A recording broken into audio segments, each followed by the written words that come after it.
السلام عليكم ورحمة الله وبركاته. الحمد لله رب العالمين وبك نستعين ونصلي ونسلم على رسوله الكريم أما بعد.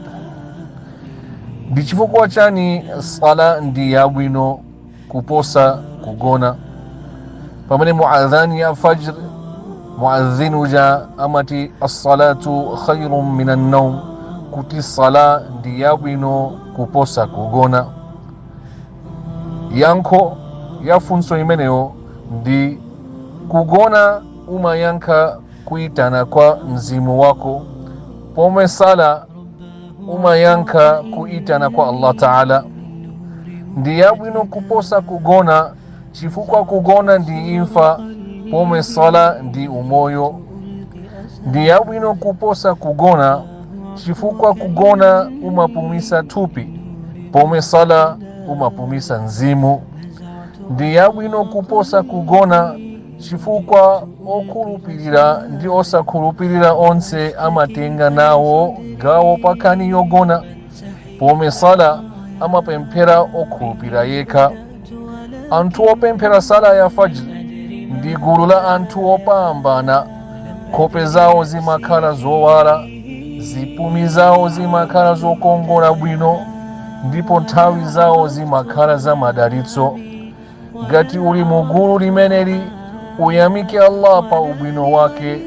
Ngati si uli mugulu limeneli upemphe Allah kuti akuike mugulu limeneli. Sala ndi yabwino kuposa kugona tulo. Osangalala ndi anthu opemphera sala ya fajr.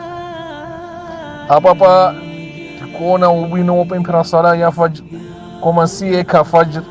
Tiyesese kuti kasanu pa tsiku tilimbikire, tisiye zina zonse. Ndikamva adhan muadhinu ka kuitana ndiganize kuti ndi foni imeneyo kuchokera kwa Allah kuti imbira kuti tiyeni bwerani kusala.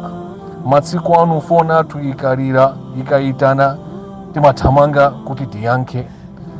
Ndikapedza miss call timathamanga kuti anandiimbira ndani, ndimimbire ndimvekani. Ndi chimozimozi pa moyo wathu tapedza ma miss call angapo kuchokera kwa Allah subhanahu wa ta'ala. Phone timaithamangira, koma kuitana kwa Allah kumene Allah subhanahu wa ta'ala kutiitana kuchipambano kuti tipambane.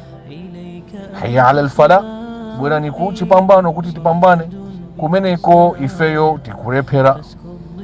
Ndimpemphe Allah subhanahu wa ta'ala kuti atipase tonse mphamvu kuti ifeyo tipemphere sala yathu pa nthawi ndi jamaa insha Allah. Amin. Wassalamu alaikum wa rahmatullahi wa barakatuh.